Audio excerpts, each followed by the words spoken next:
Hello everyone, welcome to this new lecture in our program on the modern novel. My name is Fouzi Slisli and I will be your instructor. Today's lecture, number 8, will look at some characteristics and technical aspects of the novel Lord of the Flies. We will look at two technical aspects of the story. We will look at the point of view from which the story is told to us, and we will look at the protagonist of the story. So let's begin. Golding employs a third-person omniscient narrator. Third-person omniscient narrator in Lord of the Flies. This means that the narrator speaks in a voice separate from that of any of the characters, and sometimes narrates what the characters are thinking and feeling as well, and what they are doing. In other words, the voice that tells us the story, the voice that speaks to us, because the characters don't talk to us directly. The character's story is narrated to us through a voice. Well, who is that voice? Well, it's not any one of the characters. It's just a voice. Does it introduce itself to us and tells us who it is? No, it doesn't. This voice just begins to tell the story. And it's not a character in the story. So it's a voice separate from that of any of the characters. And sometimes this voice tells us what the characters are thinking and feeling as well as what they are doing, right? So think about it. This voice doesn't, if it's a witness, somebody who was there just watching, right, but not taking part in the action, then that somebody will just be able to tell us what is happening in terms of the action.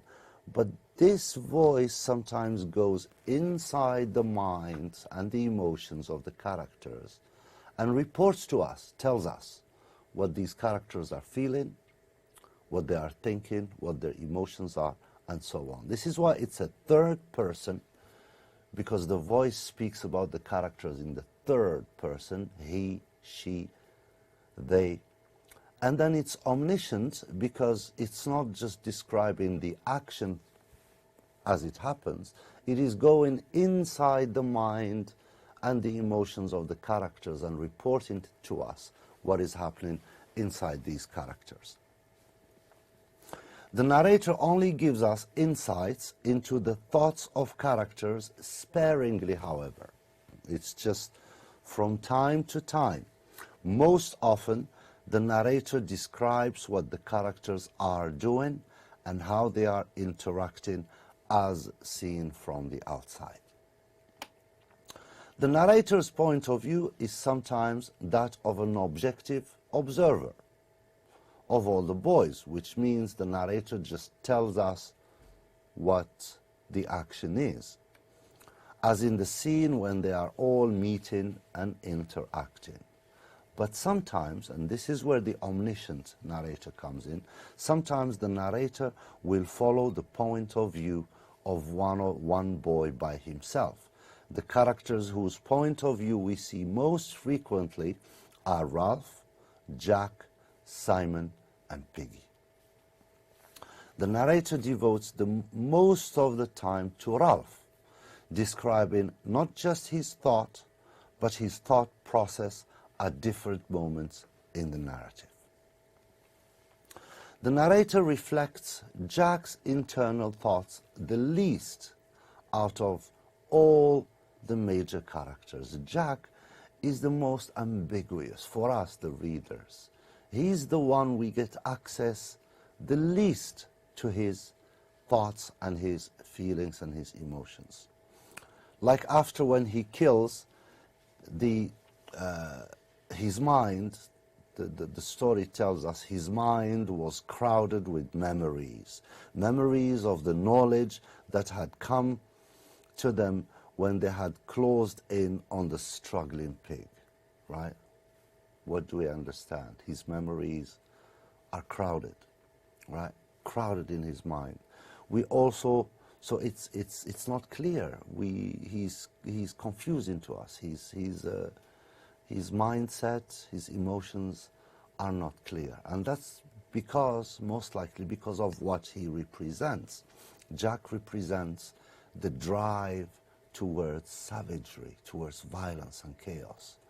We also spend brief amounts of time inside the heads of little ones in order to show that the impulses ruling the main characters are universal and innate. In utilizing a third-person point of view, Golding also lets the reader see action that none of the boys themselves witness, creating dramatic irony. This is when the audience knows something that some of the characters don't, and that's called dramatic irony, which is when a reader knows more than a character does. The reader witnesses the scene of the paratrooper landing on the island. We witness that one. The characters don't. So when the boys believe they see a looming beast, we, the readers, understand that that's not a beast. It's just a paratrooper landing with a parachute on the island. So the reader understands it's actually a corpse animated by the wind. That's all it is. But the characters don't know that, so they think that's a looming beast. This technique is called dramatic irony. The tone of Lord of the Flies is fairly aloof, creating a sense of removal from the events. This is the tone, lahja, of the narrative. The narrative speaks like from a distance, right? As if it's removed, it's just sitting and observing, right? The boys on the island generally treat each other with a lack of sympathy. And similarly, the overall tone of the book expresses neither shock nor sympathy towards what happens. The voice, the narrative just describes to us what they're doing, even when they're being unkind to each other, when they're not sympathetic to each other, when they're being cruel to each other. The narrative just describes that to us without shock or sympathy towards what happens. Events such as the deaths of Simon and Piggy are related in matter-of-fact detail. These are major characters and they die a violent death, but the narrative presents it without shock and without emotions. So, for example, the story says, Piggy fell 40 feet and landed on his back across the square, red rock in the sea. His head opened and stuff came out and turned red. Very matter of fact. There's no emotion in this description. The tone here is resigned, expressing no surprise at the violent death of one of the main characters. The sense is that the deaths are as inevitable as the tide. The story says, then the sea breathed again in a long, slow sigh. The water boiled white and pink over the rock, and when it went sucking back again, the body of Piggy was gone. By focusing on the natural world in the immediate aftermath of the death instead of the boys, Golding distances the reader from the emotions of the scene. It's like he's presenting these deaths just like the sun rising or the moon coming out or the tide is in, or, you know. So it's devoid of any emotions, and it allows us, you know, it prevents us from identifying with the character. Golding distances the reader from the emotion of the scene, but his precise details about what Piggy's broken body looks like impart a sense of horror and disgust. So that's as far as the point of view of the narrative is. Let's talk a little bit about the protagonist. The protagonist of Lord of the Flies is Ralph. Ralph is the protagonist. We don't say a hero anymore because modern novels don't use the idea of a hero. The main character is called a protagonist. And he's not a hero. He might be, in fact, sometimes an anti-hero, a non-hero.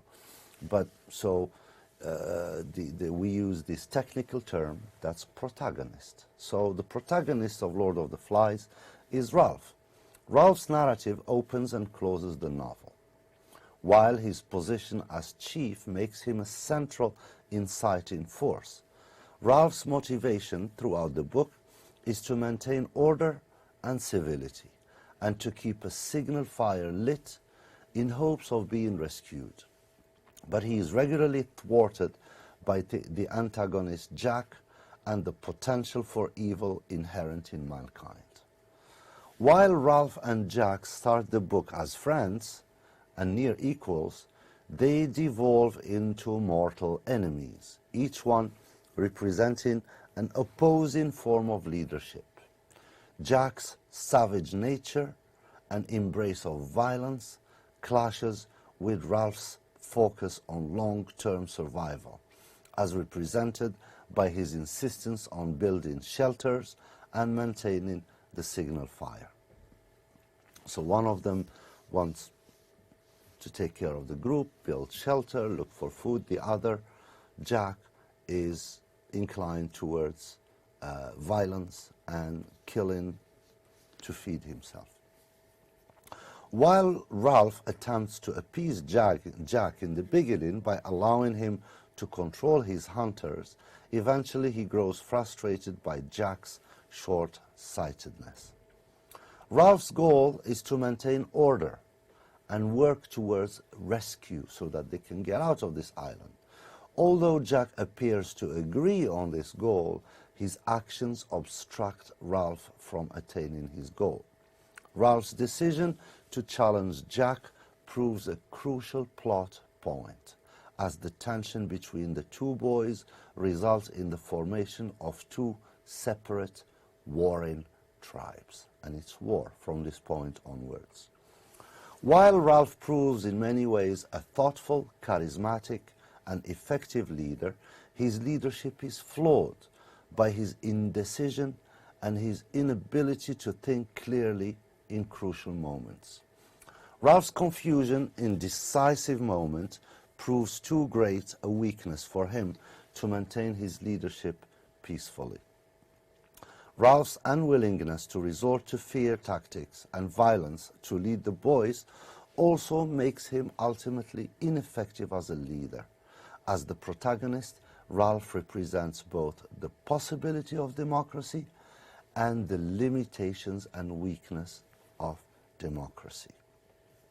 Ralph is only effective as a leader as long as the boys voluntarily follow his command, right?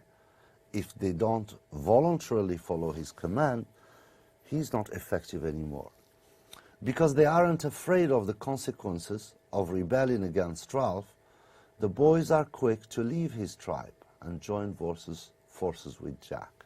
So Jack, for example, his followers are afraid of him.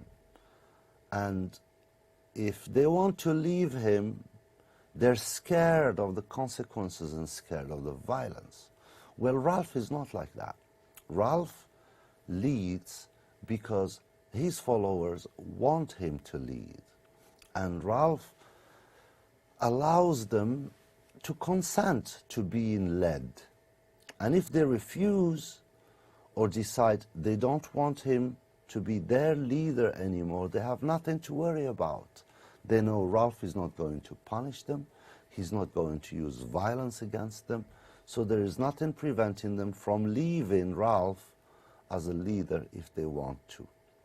And that makes him weak. That makes it a weakness on his side. Whereas for Jack, they are scared of him. They follow him because they're scared of him. They don't leave him because they're scared of him. In this way, the very qualities that make Ralph a natural leader in the beginning lead to his downfall. By the end of the book, Ralph has changed from a confident, charismatic leader to a frightened human outcast. And That brings us to the end of this lecture. Quickly to recap, we talked about the point of view in the story, and we said that it is a third-person omniscient narrative. And we talked about the protagonist, Ralph, and his qualities in leadership, which distinguish him from Jack's style of leadership, which will be the subject of our coming lecture. Thank you for coming. Thank you for watching. I hope it's been useful and entertaining, and I'll see you in our next lecture. Have a wonderful day.